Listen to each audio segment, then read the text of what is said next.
कुफर के बाद सबसे बड़ा गुनाह किसी की दिल आज़ारी करना है।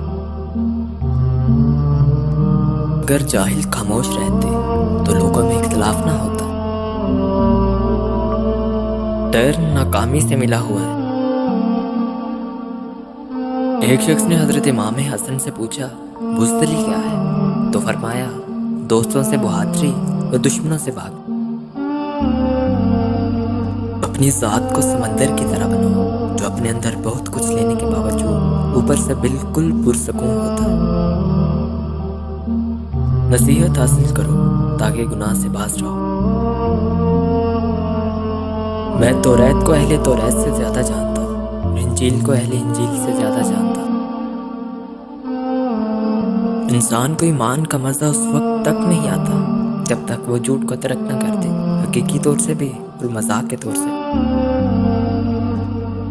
उस शख्स पर ताज्जुब होता है कि जो तौबा की गुंजाइश होते हुए भी मायूस हो जाए। मुसीबत का मुकाबला सब्र से करो और नेमतों की हिफाजत शुक्र से। मेरी जान की कसम, मुस्तकबिल में ऐसे फितने उठ खड़े होंगे जिनकी आग में मोमिन हिलाक और गैर मुस्लिम उनसे बचे रहेंगे। तेरा नफ्स तुझसे वही काम करवाएगा जिसके साथ तूने इसे मानूस बनाया है।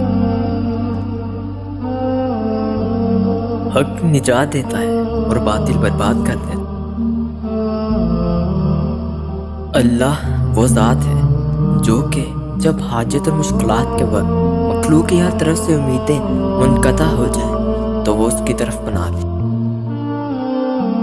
वक्त और दौलत दो ऐसी चीज़ें हैं जो इंसान के अख्तियार में नहीं। वक्त इंसान को मजबूर और दौलत मगरूर बना देते हैं। सबसे बुरी खयानत अपनी कौम से गद्दारी है। मोमिन वो है जिसकी तन्हाई पाक है। मैं आसमान के रास्तों को ज़मीन के रास्तों से बेहतर जानता हूँ। इल्म की दो किस्में हैं, एक वो होता है जो तबीयत में डल जाता है और एक वो होता है जो सिर्फ सुन लिया जाता है और सुना सुनाया उस वक्त तक काम नहीं आता जब तक मजाज का जुज़ न बन जाए।